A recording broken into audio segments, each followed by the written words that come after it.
নমস্কার বন্ধুরা, শ্রীলঙ্কার নবনির্বাচিত রাষ্ট্রপতি অনুরা কুমারা দিসানায়কে তার প্রথম বিদেশ ভিজিট হিসাবে ভারতে এসেছেন। অথচ বিচারধারায় চীনপন্থী হওয়া এবং চীনের ফান্ডিংয়ে নির্বাচনী প্রচারণা চালানোয় স্বাভাবিকভাবেই ধারণা করা হয়েছিল তিনি ভারত বিরোধী এবং চীন প্রেমী হবেন। সেক্ষেত্রে প্রথম বিদেশ যাত্রা হিসাবে চীনকেই প্রাধান্যতা দেবেন, কিন্তু সেটা না করে ভারত যাত্রা করে তিনি দেখিয়ে দিয়েছেন যে ভুল মালদ্বীপ এবং বাংলাদেশ করেছে সেটা শ্রীলঙ্কা করবে না। এটা ভারতের জন্য ভালো সংকেত। কিন্তু এটাও জেনে নিন যে দিসানায়কের সাথে ভারত সরকারের এই ক্লোজ সম্পর্ক হঠাৎ করেই তৈরি হয়নি।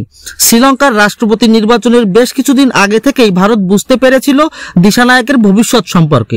তাই তখন থেকেই ভারতের বিদেশ মন্ত্রী এস জয়শঙ্কর ও এনএসএ অজিত ডোভাল সহ শ্রীলঙ্কায় অবস্থিত ভারতের হাই কমিশনার দিসানায়কের সাথে সম্পর্ক মেনটেন করে রেখেছিলেন। দিসানায়ক রাষ্ট্রপতি হিসাবে নির্বাচিত হওয়ার পর সর্বপ্রথম ভারত সরকারের পক্ষ থেকেই শুভেচ্ছা বার্তা পাঠানো হয়েছিল। আর এইসব ডিপ্লোমেসির পরিণাম হলো দিসানায়কের রাষ্ট্রপতি হিসাবে প্রথম ভারত যাত্রা। তবে আপনাদের অনেকেরই মনে একটা প্রশ্ন আসতে পারে যে ভারতের এই দূরদর্শী চিন্তাভাবনা বাংলাদেশের বেলায় কোথায় ছিল? কেন আগে থেকে ভারত বাংলাদেশের ভিতর নিজের হিত প্রতিষ্ঠা করলো না, বা কেন বাংলাদেশের বিপক্ষ পার্টির সাথে আগে ভাগে সম্পর্ক স্থাপনা করলো না? তো আপনাদের এই প্রশ্নের উত্তরও লুকিয়ে আছে বর্তমানে ভারত এবং বাংলাদেশের মধ্যকার যে পরিবেশ সৃষ্টি হচ্ছে তার মধ্যে। সংক্ষেপে বুঝিয়ে বলি।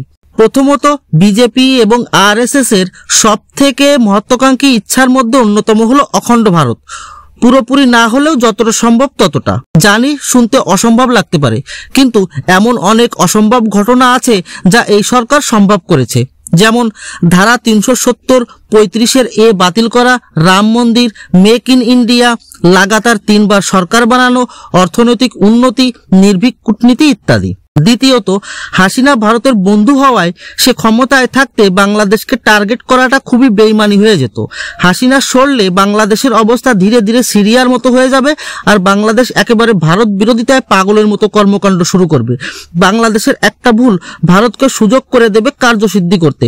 সেক্ষেত্রে ভারতের সামনে একটা ঠিকঠাক বাহানাও থাকবে হামলা করার।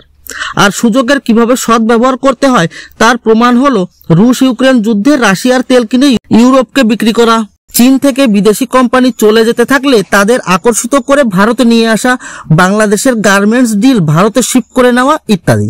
তৃতীয়ত, 1975 সালে ভারত এখনকার তুলনায় দুর্বল ছিল। সেই সময়ও ভারত জানতো যে শেখ মুজিবকে মারার প্ল্যান তৈরি হয়েছে, আর এই প্ল্যানে তো গুটি কয়েক প্রফেশনাল আর্মির কর্মকর্তারা ছিল।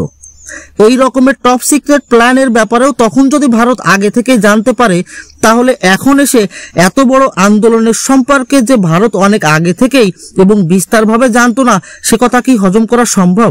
আপনারাই বিচার করে দেখেন।